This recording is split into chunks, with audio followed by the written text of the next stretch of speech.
Hi! Thanks for purchasing our collage kit. I'm going to be showing you how to make this delightful Christmas collage.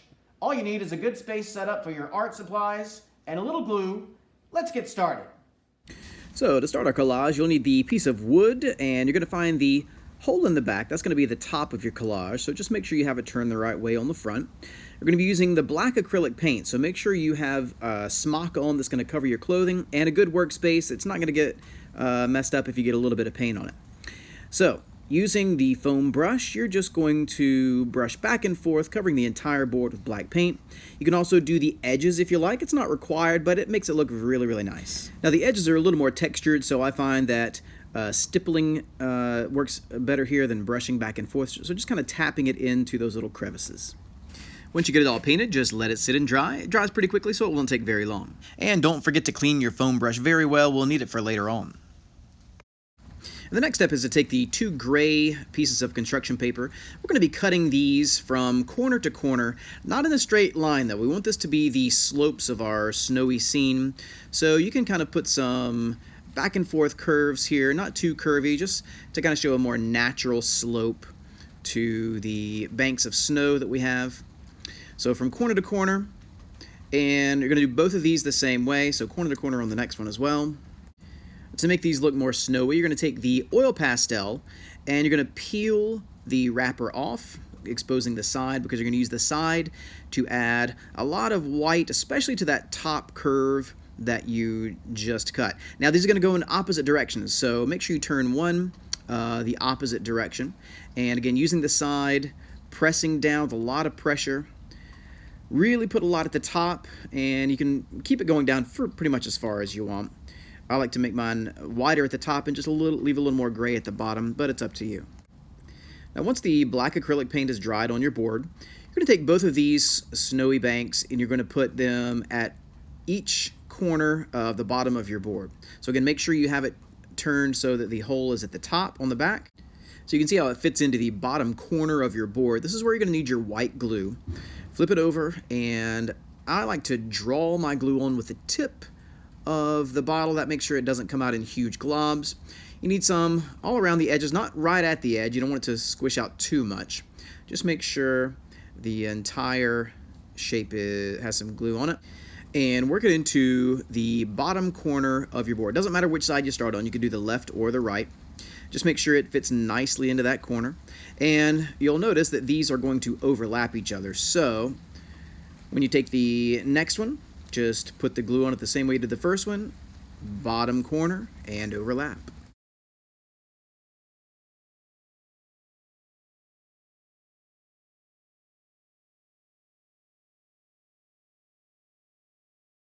Next, we're going to be working with whatever phrase you chose for your collage.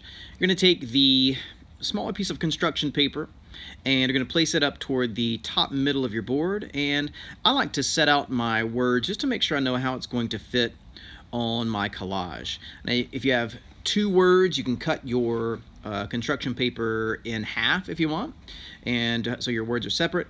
I have a little bit of a longer phrase here, so I'm keeping mine whole and setting mine out exactly where they need to go to make sure it's going to fit nicely, to make sure I know what it's going to look like. So for each one of these letters, I'm going to put just a little glue on the back, and I like to use a finger to spread the glue very thinly, since this is fairly thin paper. It also makes sure that the glue goes from edge to edge. And once you get all your letters glued down, you're going to flip it over, put some glue on the back of the entire piece, and glue it into place. Now the next step is to make your triangular trees for our landscape. So using the colorful paper in your kit, you're going to cut triangles one at a time and place them onto your snowy banks. Now I like to start mine near the top of the ground because these look really good when they overlap. So the ones at the top are going to be farther away. The ones closer down to the bottom are going to be closer. So always start with the ones near the top of your snowy banks, and as you cut each one, you can make them slightly overlap. They don't all have to overlap, of course, but that overlapping gives the illusion of space. Get the closer and farther trees. Now, I like to change up the size and the height of my trees as I go, so some might be similar in size, but some are going to be larger, some are going to be smaller. I also like to change up the colors of my paper to make sure that I don't have two that are too similar right beside each other. So you can see this one's going to overlap two of the other ones. It makes it look like it's closer to us. It's a little bit further down. And we just keep adding more and more and more.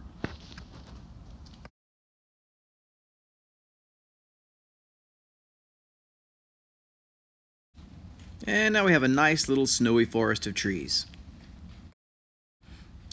Now we're going to add some little ornaments to the trees with these little buttons. Just takes a little bit of glue on the back of each button. I like to make sure that the colors are a little bit different from the tree. So I'm probably not going to put any green ornaments on the green tree or the red ornaments on the red tree. Of course, it's totally up to you. I just like a little contrast with my colors here. So just a little bit of the glue on the back of each. You might want to spread out your buttons before you glue any down, just to make sure you don't run out before you have buttons on each tree. If you put too many on each one, you might not have enough for the last few. And we just keep adding more and more and more until they're all used up. Now once your buttons are all glued on, it's important to let it sit and dry for just a little bit before we start the last step, which is going to be the Mod Podge. We're going to be brushing the Mod Podge on, so if you start brushing these buttons before they're totally set, they'll start moving around on you. So once your glue is dry, you're going to take the foam brush again, and using your Mod Podge, you're going to brush it over the entire collage. Now you can brush it on starting fairly thick and just start thinning it out as you go. That's going to make sure that it gets in all the little nooks and crannies around the buttons. And brush it over all of your letters and the snowy banks. One thing you might want to look out for is if you're brushing it over the letters and one of the corners bunches up, just take your brush and straighten it back out. So just be mindful of that as you're brushing over. If you see any big globs left, just smooth those back out. Now, once you're done, it'll look fairly hazy, but once the Mod Podge dries, it gets incredibly clear and a little shiny, and your collage is going to look fantastic.